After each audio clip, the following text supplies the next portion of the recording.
So the lecture is electric field lines. What is electric field lines? इससे पहले हमने पढ़ा इलेक्ट्रिक फील्ड इंटेंसिटी और उन सब चीज़ों को हमने पढ़ा. अब उस इलेक्ट्रिक फील्ड को विजुलाइज करना है हमने कि हमने डायग्रामेटिकली उसको किस तरह बनाना है कि व्हाट इज़ इलेक्ट्रिक फील्ड को हम किस तरह रिप्रेजेंट करेंगे, उसकी इंटेंसिटी को, उसके जो वीक है इलेक्ट्रिक फील्ड है, स्ट्रॉन्ग इलेक्ट्रिक फील्ड है, उसको हम किस तरह विजुलाइज करेंगे थ्रू अ ग्राफिकली रिप्रेजेंटेशन, उसका हम किस तरह करेंगे. So it's a great human mind कि उसने ऐसा सोच लिया कि इलेक्ट्रिक फील्ड को हम इस तरह विजुलाइज करेंगे, तो हमारे लिए और भी आसानियाँ पैदा कर दी. तो electric field lines is due to a charge or group of charge is represented by electric line of force. अब इलेक्ट्रिक फील्ड जो है वो एक चार्ज की वजह से हो, हाँ वो दो चार्जेस की वजह से हो, हाँ वो ग्रुप ऑफ चार्जेस की वजह से हो, तो उस इलेक्ट्रिक फील्ड को हम रिप्रेजेंट करते हैं किस चीज़ से, हम इलेक्ट्रिक लाइन ऑफ फोर्स से रिप्रेजेंट करते हैं.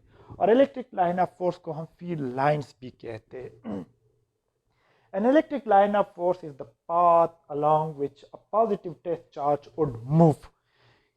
देखे ना, ये वो पाथ है जिससे पॉजिटिव टेस्ट चार्ज मूव कर ले. इससे पहले मैंने आप लोगों को बताया कि टेस्ट चार्ज कौन सा वाला चार्ज होता है जो कि डिटेक्ट करता है इलेक्ट्रिक फील्ड को.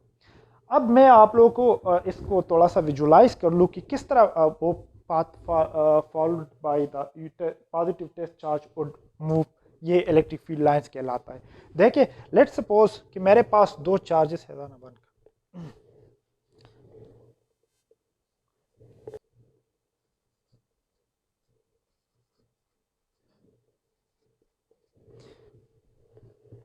अब देखिए मैंने दो सोर्स चार्ज लिए, एक प्लस एक माइनस, ठीक है ना. सोर्स चार्ज हम क्यू से रिप्रेजेंट करते हैं ना, प्लस माइनस. यहाँ पर भी ये प्लस भी एक क्यू चार्ज और ये माइनस भी एक क्यू चार्ज. मैंने आप लोगों को बताया था कि सोर्स चार्ज आप लोग माइनस भी ले सकते हैं, नेगेटिव भी ले सकते हैं और पॉजिटिव भी ले सकते हैं, ठीक है. और सोर्स चार्ज को दूसरा नाम हम कहते हैं पॉइंट चार्ज. अब इसके इर्द गिर्द मैंने टेस्ट चार्ज लगाया. टेस्ट चार्ज हम हमेशा पॉजिटिव यूनिट पॉजिटिव चार्ज लेंगे. अब ये पॉजिटिव टेस्ट चार्ज मैंने लगाए और इट इज़ अ कन्वेंशनल, ये एक कन्वेंशन है कि हम डिटेक्ट करते हैं इलेक्ट्रिक फील्ड को पॉजिटिव टेस्ट चार्ज से. अब देखिए, मैंने इस पॉइंट चार्ज या सोर्स चार्ज के अराउंड डिटेक्टिंग चार्ज लगाए हैं, टेस्ट चार्ज लगाए हैं. अब ये पॉजिटिव चार्ज इस टेस्ट चार्ज पे एक फोर्स लगाएगा अवे, क्योंकि ये इसको रिपेल करेगा ना, पॉजिटिव पॉजिटिव एक दूसरे को रिपेल करता है. ये इस पे एक फोर्स लगाएगा, ये पॉइंट चार्ज भी इस साइड पे चला जाएगा, ये इस साइड पे, ये इस साइड पे, ये इस साइड, ठीक है ना. अब जिस रास्ते से ये यूनिट पॉजिटिव चार्ज रिपेल होके चला गया, तो उसके पीछे हम एक इमेजिनरी लाइन ड्रॉ करते हैं और उस इमेजिनरी लाइन को हम कहते हैं इलेक्ट्रिक फील्ड लाइंस. अब देखिए, ये सोर्स चार्ज क्या करेगा, इसको अट्रैक्ट करेगा, इसको अट्रैक्ट करेगा, इसको अट्रैक्ट करेगा, इसको अट्रैक्ट करेगा. तो ये यूनिट पॉजिटिव टेस्ट चार्ज जिस रास्ते से चला गया, उस रास्ते के पीछे हम एक लाइन ड्रॉ करते हैं और उस लाइन को हम इलेक्ट्रिक फील्ड लाइंस कहते हैं. And these are imaginary lines. ये इमेजिनरी लाइंस है, ये एक्चुअल में नहीं है, ये रियलिटी में नहीं है. बन तो जिस रास्ते से ये यूनिट टेस्ट चार्ज चला गया, तो that is what that is electric field lines.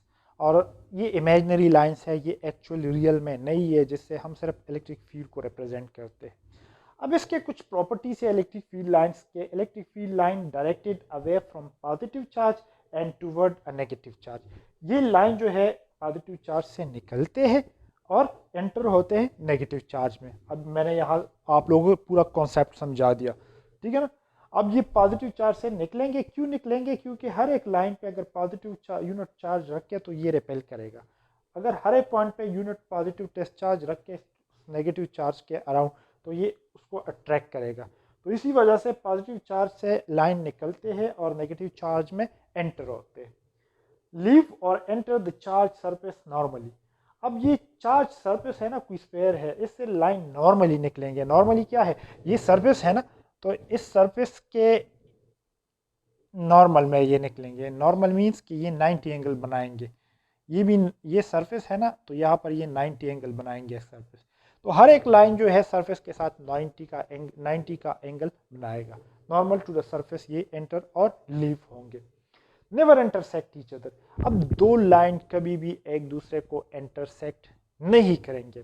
देखिए, ये पॉजिटिव चार्ज है, ये नेगेटिव चार्ज है। पॉजिटिव चार्ज से लाइन निकलते हैं और नेगेटिव चार्ज में एंटर हो रहे हैं, ठीक है।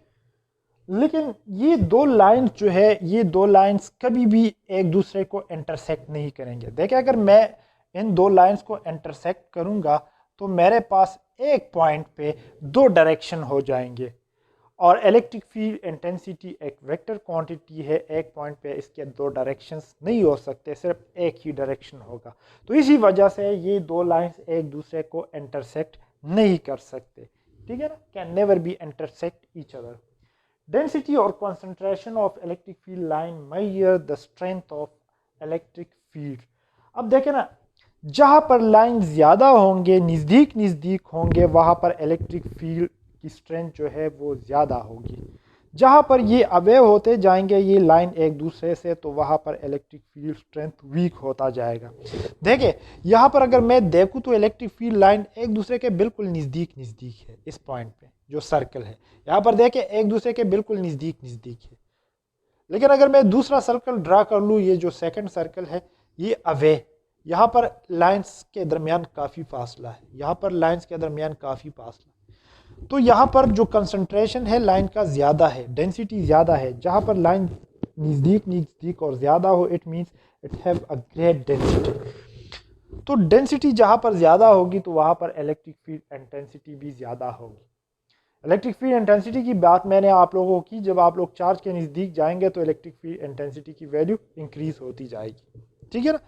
तो अगर मैं यहां पर देखें ना, एक पॉजिटिव चार्ज है, इससे लाइन निकल रही है, एक पॉजिटिव चार्ज है, इससे लाइन निकल रहे हैं। अब अगर मैं एक एरिया को रखूं यहां पर परपेंडिकुलरली, तो यहां पर इस एरिया से कितने लाइन पास हो रहे हैं, 1 2 3 4। अब अगर मैं सेम एरिया को यहां पर रखूं तो यहां पर उस एरिया से दो लाइन निकल रहे हैं। तो देखें ना, उस सेम एरिया से दो लाइंस और वहां पर 4 लाइन निकल रहे हैं, तो वहां पर लाइंस की डेंसिटी ज्यादा है, यहाँ पर लाइन की डेंसिटी कम है। इट मींस कि यहाँ पर इलेक्ट्रिक फील्ड की इंटेंसिटी स्ट्रांग है, यहाँ पर इलेक्ट्रिक फील्ड इंटेंसिटी वीक है, ठीक है। अब अगर मैं दो सेम चार्जेस को रखूं तो दो सेम चार्जेस एक दूसरे के लाइन को इस तरह से रिपेल करेंगे, डाइवर्ज करेंगे। तो दो सेम चार्जेस है, एक Q1 है और एक Q2 है। अब Q1 is equal to Q2, दो सेम चार्जेस है। जब दो सेम चार्जेस एक दूसरे को रिपेल करेंगे तो इन दो चार्जेस का जो मिड पॉइंट है, इस पे इलेक्ट्रिक फील्ड हमारे पास जीरो होगा। और इलेक्ट्रिक फील्ड जहां पर जीरो होगा तो उस पॉइंट को हम न्यूट्रल जोन कहते हैं।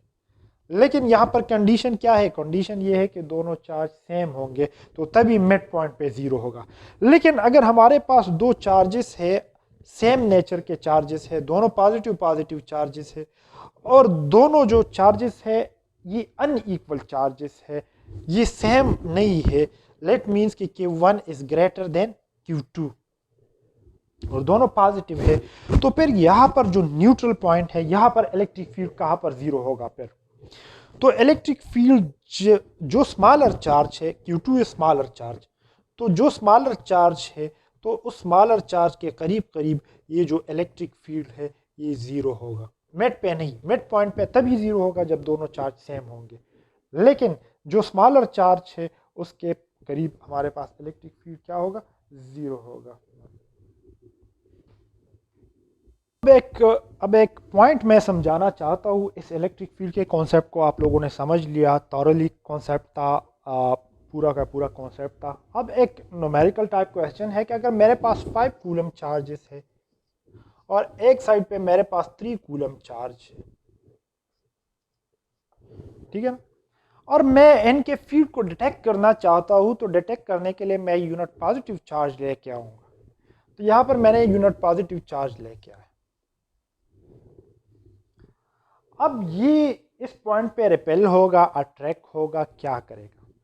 देखिए, अगर ये यूनिट पॉजिटिव चार्ज इसके बिल्कुल करीब है, -3 कूलम के बिल्कुल करीब है, तो ये इसको क्या करेगा? अट्रैक्ट करेगा, क्योंकि ये नेगेटिव है और जो टेस्ट चार्ज है वो पॉजिटिव है और जो पॉइंट चार्ज है वो -3।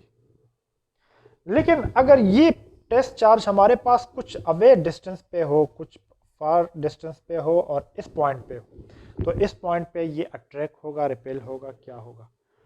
फिर हम देखेंगे सिस्टम ऑफ चार्ज को। देखिए ना, पूरा चार्ज हमने एक ही चार्ज को कंसिडर करना है, एक पॉइंट हमने इसको कंसिडर करना है। अब +5 -3 इससे कितना आ रहा है? +2 कूलम। तो जो सम ऑफ चार्जेस है, जो कि सिस्टम ऑफ चार्जेस है, वो हमारे पास क्या आ रहा है? प्लस आ रहा है।